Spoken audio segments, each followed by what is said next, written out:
বৰকুচিত বনৰীয়া হাতীৰ আতংক।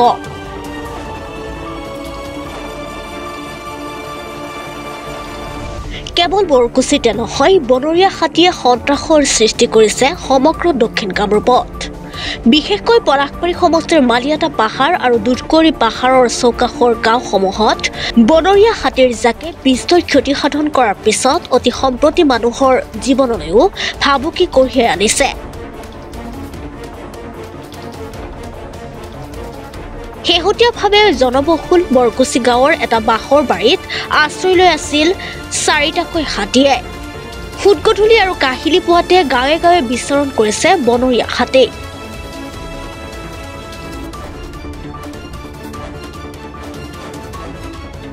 শনিবাৰে নিশা বাঁহৰ বাৰীত সোমাই থকা 4টা হাতীৰ লগত আন 3টা হাতী লগ লাগে আৰু তাৰ পাছতেই হাতীৰ জাকটো গাঁৱত সোমাই পৰাত সন্ত্ৰাসিত হৈ পৰে গাঁৱৰ ৰাইজ।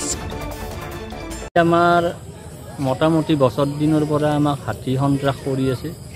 2টা হাতী আহিছিল প্ৰথম, 2টাৰ বেৰে 4টা হ'ল, 4টাৰ বেৰে এতিয়া 7টা বুলি আমি জানিব পাৰিছোঁ ফৰেষ্ট ডিপাৰ্টমেণ্টৰ পৰা।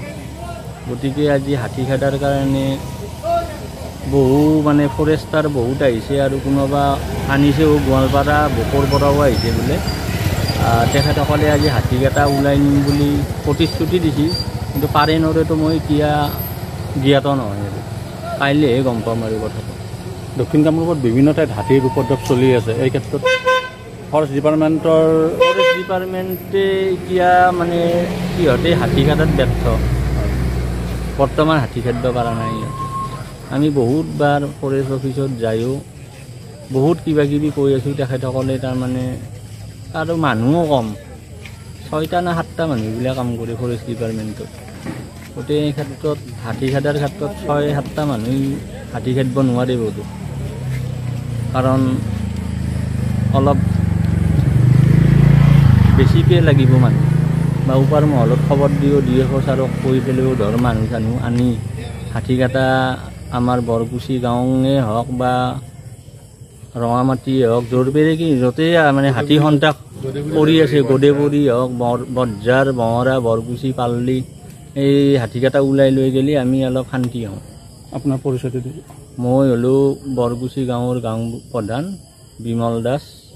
আপুনি গাঁও প্ৰধান হিচাপে আপুনি কিবা ইয়াৰ পদক্ষেপ লৈছে নেকি বা আগত কিবা পদক্ষেপ? আমাৰ হাতততো পদক্ষেপ আমি জানাবহে বাৰু। হয়, আমাৰ বেলেগটো কৰিব লগা ৰাস্তা নাই, আমি ওপৰ মহলত জানাবহে বাৰু। পুৱতি নিশালৈ বন বিভাগৰ সহযোগত স্থানীয় ৰাইজে হাতী খেদাত ব্যস্ত থাকিবলগীয়া হৈছে বৰকুচি, শান্তিপুৰ, কোচপাৰা, বটিয়াপাৰা আদি অঞ্চলৰ গাঁৱৰ ৰাইজ।